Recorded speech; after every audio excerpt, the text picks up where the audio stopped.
Hello there, a very warm welcome to the Edinburgh International Conference Centre, the latest in a series of webcast interviews with the party leaders. On this occasion it's the Scottish Labour Conference, and so I'm very delighted to welcome the Scottish Labour leader, Jim Murphy. Thanks very much for joining us. As ever, it's questions from the readers, viewers, listeners, hundreds of them. One of two of them fairly vitriolic, but there we are. Welcome to Scottish Politics. Let's start with one from Tricia Murphy. You really must stop getting your family to write in. Sorry, Mum. Actually, when I think about it, maybe when I see the question, maybe not a family member. You have disagreements in every family. Loads of stuff, but basically wants to know in what way Scottish Labour will stand up for Scotland in Westminster.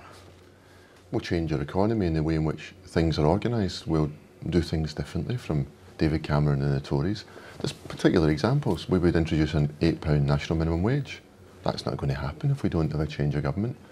We're going to introduce a living wage, which would give 500,000 Scots a pay rise. Those are the sorts of genuine things that we would do. We want to do more. I'll spell out today how we'll close the inequality gap in our education system, because while our universities, many of them are world renowned, our colleges are brilliant, we have so many hundreds of fantastic schools, the fact is that too many kids from working class backgrounds don't do well enough. And while there's a lot of conceit about Scottish education, and I understand that, we're proud of so much of it, but we shouldn't use our pride to be an excuse to defend situations where some kids have been let down by the system. And because education is such a driver of people's opportunity throughout their lives, I'm going to announce today significant new investment in schools and colleges that can help make that a reality. Now, on that subject of investment, public spending, Ed Miliband will say today that the Conservatives would involve, returning the Conservatives would involve 2.7 billion worth of cuts. That's the assertion he's making in the Scottish budget. What would the Labour figure be for cuts in the Scottish budget? Well, we haven't set out numbers in terms of that. We would set out general spending across the UK in our own budget, in our first budget, but we're clear. We think the Conservative government's going far too far, cheered on by the Liberal Democrats, of course, and the OBR, which is an independent organisation, has said that the current plans by the government would take us back to pre-1930s, before there was even a National Health Service. That's what Ed's going to be talking about today. And he'll say some more in his speech about it. I understand you want to talk about the Conservative figures, I understand that, but the motion that your party advanced in the Commons this week talked about sensible reductions in public spending, and if you're able to quantify the Tory figure, surely you're able to quantify the Labour figure with regard to Scotland. We judge it based upon their budget, and the UK budget's coming up shortly, and we'll set out our position there. But you can give the Tory figure, but you can't tell us what the cuts would be in Scotland under a Labour government. The OBR has done the figures, and we'll set out our position come the budget. But the motion in the House of Commons that we voted on this week, it was an important one. We did say that the country is sick of the Tory austerity, and we've had enough, and we would do things differently. We would genuinely look at how to support people who are in low pay, those people who are on zero-hour contracts. Yeah. Those are the important changes. But to return to this figure about public spending, you raised the topic of public spending. You promised in that motion sensible reductions in public spending. There was an motion put in the Scottish Parliament as an amendment to an SNP motion. It was almost word for word the same one as in the Commons, except it didn't include that line about sensible reductions in public spending, as if you're trying to keep that away from the people of Scotland. Everyone knows we have to balance the books. So you have to make cuts. Cuts that have to be. You have to balance reductions in public spending. Like every family, you have to cut your cloth, and you have to. You can only spend what you have. The best way of dealing with this isn't about cuts. It's about a growing economy where there's more productivity, where our companies are successful, where people aren't on benefit. I take that point, but you're promising sensible reductions in public spending, you're not quantifying. But there's a lot of statistics and something I'm about to say, but it's around one number, the number 10. Now, not the number 10 of Downing Street, but the poorest 10% in Scotland earn 10 times less than the richest 10%. And that's knocked 10 percentage points off of economic growth in just one generation. So the most effective way to get economic growth is to reduce poverty, because in a country with an ageing population, every youngster whose potential isn't fulfilled not only is unfair, but it's inefficient for our economy. And that's the type of things that we would like to reduce in a sensible way. I hear what you're saying, but let me just try finally. Will there be, to use the exact phrase in your Commons motion, sensible reductions in public spending under a Labour government? Well, we would like cut public spending. Well, we would like to reduce the amount of money we have to spend on a benefit bill, because we get more people into work. We'd like to reduce the amount of money we have to give people who are in low pay, because they'll have a higher national minimum wage. We want to lift people out of poverty, less reliance on benefit, and that's a sensible way of changing the system. Of course, we will never have a stick that kind of cajoles people into work in the way in which the Conservatives have on these targets, but there's a better way of doing that, and that's the best example of a reduction in public spending is that stopping investing and the fear of getting people into work and work that pays. Thanks for that. Robert McKendrick refers to the previous review of universal services that was launched by Joanne Lamont. She talked about your predecessor. She talked about a something for nothing society and whether it was right to provide services universally, including to those who could afford to pay. He wonders what's happened to that review. Well, it was in the long grass. I went out and cut that long grass and got that review and put it in the bin. It's gone. I didn't agree with my predecessor on this. I think that if people pay into a system, they should get something back. People work hard. Now, public services and public investment should always go to those who are most in need. Of course it should. Those people who haven't been able to pay into a system because of bad luck or whatever illness or whatever circumstance, public services, in the Labour Party's view, must be provided in a very generous way to those folk who haven't been able to pay in. But there's also something in the deal, which is that if you have paid in, you should get something back. So all of those folk who, those pensioners who enjoy the free bus travel, the university tuition fees and all of these other things that people have paid in to the system, they should get something back. That's part of a consensus. I didn't agree with what my predecessor, I in no way doubted the passion with which she made the argument. I just disagree with the argument. You've dumped it. Alexandra MacArthur, thanks for your question. Asks about NHS, spending on the NHS. She says that you're talking down the NHS, talking about delayed discharge, etc. And she says it is lower, exceptionally lower, under the SNP's watch than it ever was under Labour and the Lib Dems. I'm kind of getting a sense of the questions that are coming. Even the one with even the fellow Murphy. I live here. I don't need to be welcomed. I know. That's why I was doing it deliberately. Look, the NHS in Scotland is Labour's proudest achievement, but it's not just a Labour achievement. It's an achievement of all Scots, and we want what's best for the NHS. And there's no point in the SNP in denying this. There are real problems in our accident and emergency wards in Scotland. We have targets of 4 hours for an AD. Said so in Parliament this week on Thursday. Well, the questioner is suggesting there's no problems, but no, less than the Labour. There are real problems in our A&E targets. So many of these targets have been missed, and it's not good enough. And I find it really peculiar that here in Scotland, under an SNP government, the rate of growth in health spending is less than it is even in England under David Cameron. You can't pretend to be a defender of the NHS. Not true. They say that excludes capital spending. Oh, look, it's the type of answer governments give you when they're in trouble. You always know when the government's in trouble, it kind of says, don't play political football with the NHS. Like, they're not doing well enough in the NHS, and I'm not going to apologise for saying so. The fact is they're letting down so many NHS patients, and they're letting down so many NHS staff because of the way in which they're behaving. We've got a different way of doing it. You asked for some suggestions. We will have a mansion tax. I know it's not everyone's cup of tea, but in houses over £2 million across the UK, 2/3 of this money, of the £178 million that will come to Scotland, 2/3 of it's out of London and the southeast of England. We will use that money to fund Scotland's NHS. It's a fairer way of doing things. You are in a position to announce the mansion tax as a Westminster MP. You're not in a position to announce the expenditure on nurses, because if you get 59 MPs elected in Scotland, you can't recruit a single nurse. It's not in your hands. Of course, the nature of politics in Scotland is more complicated than it's ever been because of the ebbs and flows and the nature of devolution. But the fact is, we're saying we will introduce a mansion tax. It's a transfer of transfer of wealth from those who are most prosperous, who live in homes of over £2 million, and we will then say we'll spend the money. The first tranche of it, 29 million of 170. We'll spend 1,000 more nurses. That's a sensible thing to do, and there are nursing shortages in Scotland. I don't want to be nitpicky about this, but you're not in a position to announce nurses for Scotland, because even if you have 59 MPs, that's a decision for the. Well, we're saying what the Labour Party would do with it. That's a because if I hadn't, Brian, if I hadn't said what we'd do with it, you say, what would you do with it? So I'm just saying what we would do with some of it. Let me move on. A question: Trident. John Page from the Isle of Arran. Basically, will you reject the replacement of Trident? A decision to be taken in the next Parliament is whether to upgrade the Trident nuclear deterrent. Are you still in favour of spending money on upgrading the Trident nuclear deterrent? Well, first of all, the issue is the submarines, it's not the weapons. Because there's a lot of folk who say it's a new generation of nuclear weapons. No, it's the subs. What you know, but most people don't follow this, is that it's the submarines that are running out of their life. Now, our view in the Labour Party, my view and the Labour Party's view, is that we want a world free of nuclear weapons. We want to negotiate those away as part of a multilateral deal. The last Labour government cut nuclear warheads in the UK by a higher proportion than any other nuclear nation in the world. I'm proud of that. But we took a decision not to go to zero because we want the UK nuclear deterrent to be part of a negotiation with other nuclear powers. Along with Barack Obama, we are committed to a world free of nuclear weapons. Scotland sending our nuclear weapons to the north of England doesn't help achieve that. The upgrade. You'd go ahead with the upgrade. Well, we believe in the kind of unavoidable necessity of a continuous at sea deterrent based on the submarine. Now, we want to find ways of doing that that are cheaper.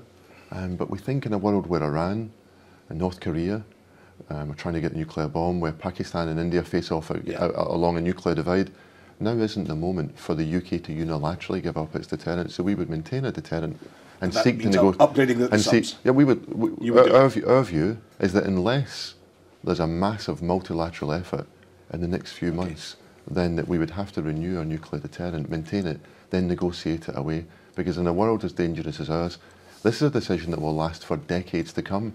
The only people who can say that we should definitely get rid of a nuclear deterrent are the people who can see into the future 50 years from now. Because it's an unpredictable world. We don't know what's going to happen. And that nuclear deterrent is an important part of that. Mr. Buffy, thanks for that. Education you mentioned earlier, but it was schools education. This is a question about university education, tuition fees, the funding of universities, etc. We had the announcement, of course, of Ed Miliband's policy of reducing the figure for English students at English universities and going to Scotland down to 6,000 instead of 9,000. Ronnie Taylor, thanks for your question. Ronnie wants to know, he says, you're a man of principle and a conviction politician, as how you project yourself. Why have you about turned on the issue of tuition fees and now say they shouldn't be paid in Scotland? Well, I took the same view as the late Donald Dewar.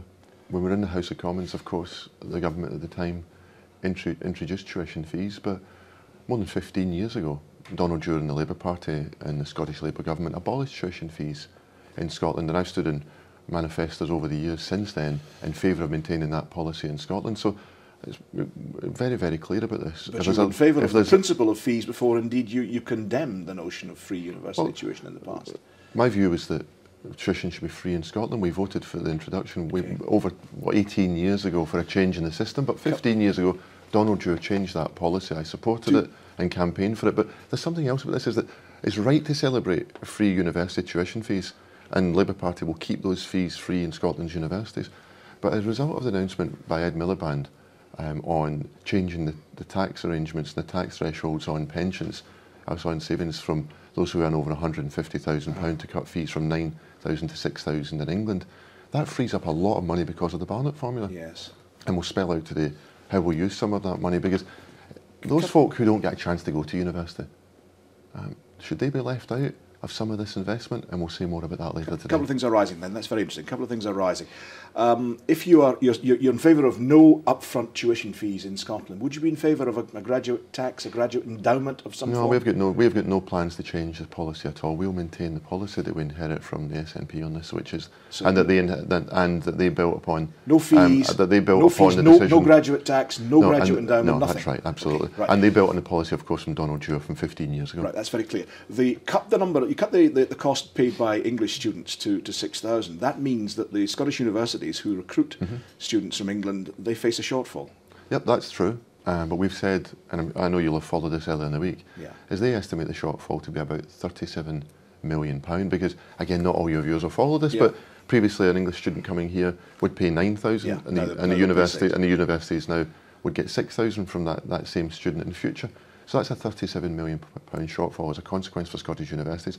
As I mentioned a moment or two ago, the Barnett consequentials of the UK change in funding creates about £200 million, more than that actually, for Scotland.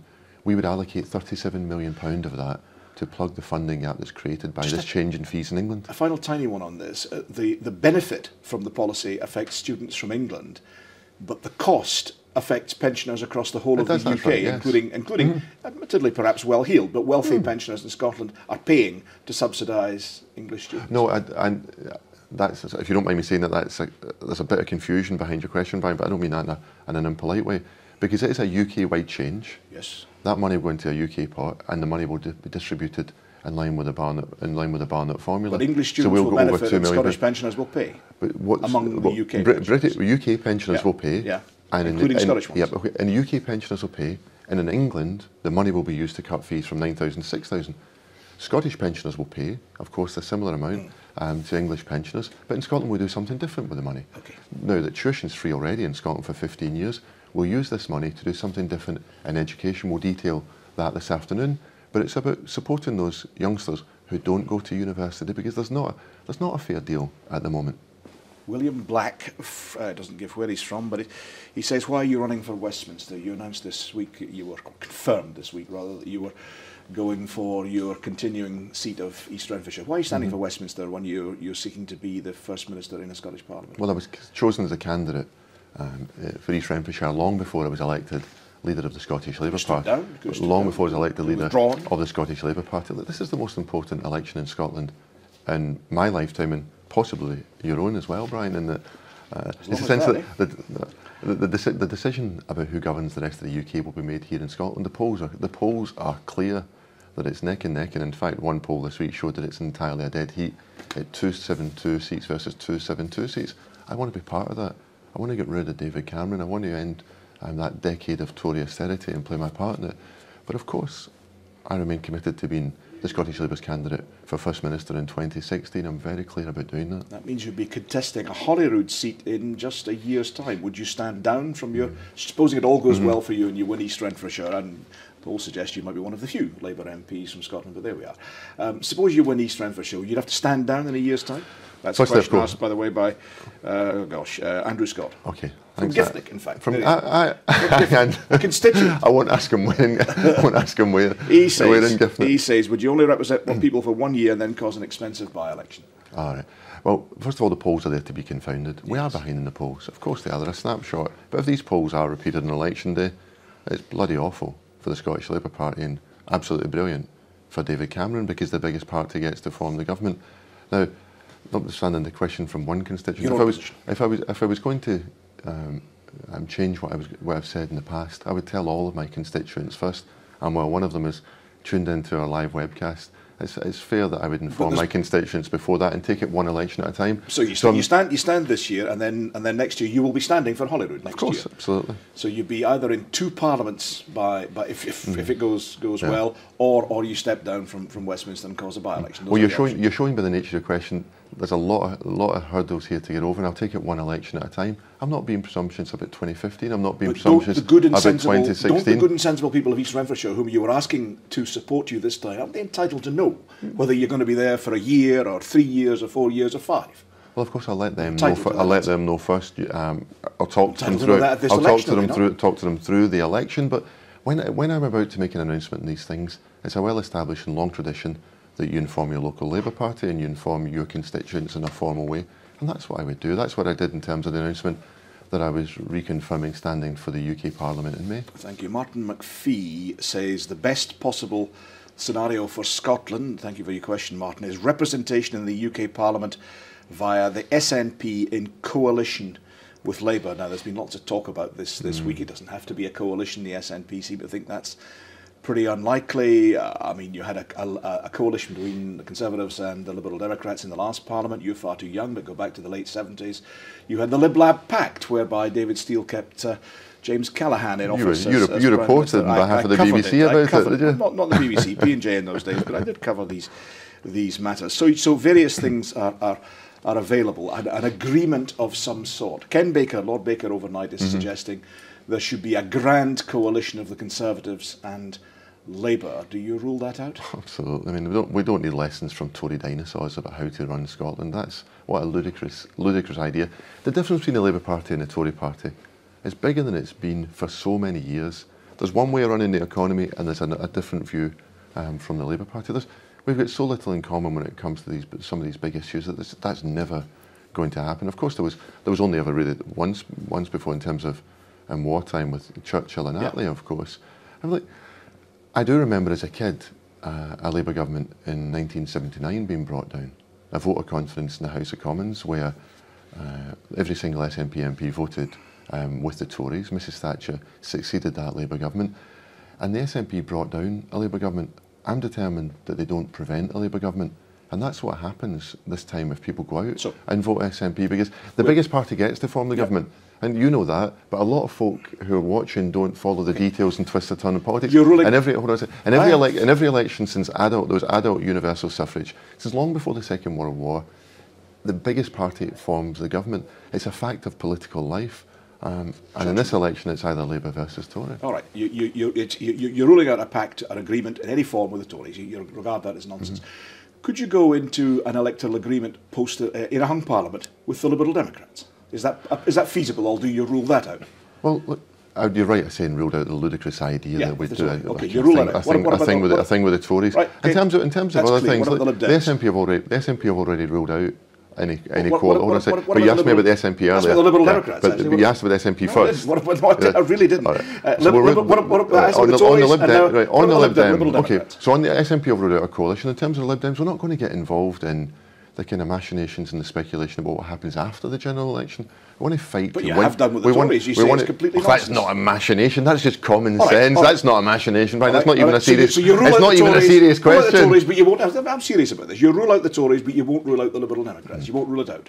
Look, we rule out the Tories because it's such a no-brainer. We've got so much difference. We're in contest with the Tories, and it's one or other that will form the government, not both of us. In terms of the other parties, like the SNP will rule out a coalition. Beyond that, I'm not getting involved in what happens after the event. I want to influence the event and shape the outcome. I'm not settling for a coalition. I'm not settling for second best. I'm not settling for anything other than an absolute majority. Just as you describe a grand coalition of Labour and Conservative as ludicrous and against the country's interest, David Cameron says exactly the same about the Conservatives being supported by the SNP, and he challenges you in the Labour Party to say exactly the same about a Labour agreement with the SNP, and you just won't say it. You won't rule it out. Well, the SNP have already said it's not going to happen. Well, they've said it's unfeasible for a coalition, but an agreement is possible. An agreement is possible. Yeah, so your question was about a coalition. SNP, it wasn't. It was about agreement. Alex Salmond ruled out there being a coalition on behalf of the SNP. What happens after that? If the SNP want to vote for the programme of a Labour government, that's up to them. If they're in our division lobbies for a change in the House of Commons voting with the Labour Party, that's up to them. If they want to support our policies on the national minimum wage and a living wage and all of those sorts of things, that's up to them. That's a decision for them to take. Not a coalition, an agreement. Would you strike a bargain with them on what they want, which is more powers, the non-replacement of Trident, and enhancing the status of Scotland and driving down the austerity programme? Well, we're already committed to more powers through the Smith Commission proposals. They want to go further. And actually, we want to go further. We want to go further. Myself and Gordon Brown spoke about us going further in terms of work and in welfare, so that the benefit system in Scotland has the UK as the minimum, and Scotland can increase benefits from our own funding if we wish. But in terms of an arrangement, could you reach an arrangement, an agreement, not a coalition, forget coalition, could you reach an agreement with the SNP on some of their demands in order to sustain Labour in power? Look, I don't want to get into, and I'm not going to get into, kind of post-match analysis of an event that hasn't yet taken place. As I say, if the SNP want to vote for our policies in the House of Commons, that's up to them. Sometimes they've done that. In recent times, quite often actually, they've sided with the Tories against the Labour government. Why won't you rule it out in the way that David Cameron has demanded? Not some, as you said, Tory grandee from the past, but the current Prime Minister says rule it out, Labour, and you won't do it. Why not? Because it's a politics of pessimism. It's a politics of we can't win. It's a politics of we're settling for second best. It's a politics for a sense that we can't have a majority Labour government. But some of your MPs say it would clear the ground. It would make clear that to people that they shouldn't vote SNP. Well, the difference between the Labour Party and the SNP is really pretty significant. But look, you've asked me the same question in all sorts of different ways, and it's a kind of pretty boring. You've avoided answering it in all sorts of ways. I've given you the answer I've given you the answer exactly the same way. You gave me a clear answer on the Tories, and you can't give me any sort of answer. On the Tories, it's a no-brainer. Brian, look, the kind of Tory thing's a no-brainer. You know that. You're a kind of experienced kind of political journalist. You know it's a no-brainer. But on the SNP thing, to get involved in all of this before people have had a chance to vote, I think it's pretty disrespectful. So this weekend, I'm not saying anything this weekend about this. This is about the alternative to a Tory government, and we'll set out at this conference our passion around our ideas for a fairer and more just Scotland. What happens after the election is about post-match analysis, but we have big differences between ourselves and the SNP, not least on their idea of full fiscal autonomy versus the Barnett formula. Okay. A couple more questions. Ross McGeever, thanks for your question, Ross. You're going to love this one. Do you believe that I've Labour... enjoyed all of them so far. Do you believe Thanks, Labour in Ross. Scotland is finished? This is due to polls indicating Labour is on course to lose many of its seats, including safe seats. No, I don't. We've been written off before. We're the party of the underdog. It's sometimes unusual for the Labour Party itself to be the underdog. But no, of course not. I mean, genuinely, when we lost in 1979... Could you hold all your seats? When we lost in 1979, people wrote us off. So we can't be re-elected. But that Labour government in 1979 that was brought down by the SNP, and then Mrs Thatcher came to power after it, everyone said we were finished. That hasn't happened. The Labour Party and the trade union movement is too strong to ever be finished. We can lose elections, but we're never defeated in that kind of historic sense. So I'm confident that we can close this gap. I'm determined to fight in every seat. I'm determined to try and win in every one of our seats. I'm proud of our candidates. They're strong candidates, each one of which will help replace David Cameron as Prime Minister. And a vote for the SNP in any of these seats, with the polls being as close as they are, is a step close to David Cameron clinging on to power. That's the last thing that Scotland wants. It's actually the last thing that a lot of SNP voters want. But that might be what we get by accident. Forgive me, Rab Martin says he will not hold his breath on the BBC asking any of his questions, as they are also just doing as they're told by, he says, waste monster. I think he might be in Westminster, but there we are. Right. I get a sense that he's not entirely with you, or maybe not. He says, when you, Jim Murphy, lose in the election, will you apologise to the Scottish people for jumping into bed with the Tories and lying through your teeth about Scotland's ability to be independent? Okay, what was the gentleman's name? Rab Martin. Rab Martin. Rab, I get a sense I'm not going to convince you, but look, I'll always do what I think is right for Scotland. I love this country. It's where I was born, where family immigrated, but I chose to come back to the country that I love. I'll always put my country first. So Rab, you and I can disagree about so many things, Rab, but surely we share a love of our country and we should respect one another. That's my message to him and others. We should respect one another.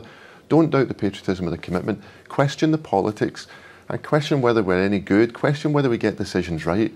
But a politics where you belittle people in a sense that they love our country less than you do, I think it's pretty unhealthy. Do you think, I mean, you campaigned in a particular way during the referendum, do you think that in the minds of some, you know, the working class Scots that you're going to be supporting in your speech today, in the minds of some, did they find, do you think many of them found it, or some of them found it difficult to see your party campaigning directly with the Conservatives in the referendum?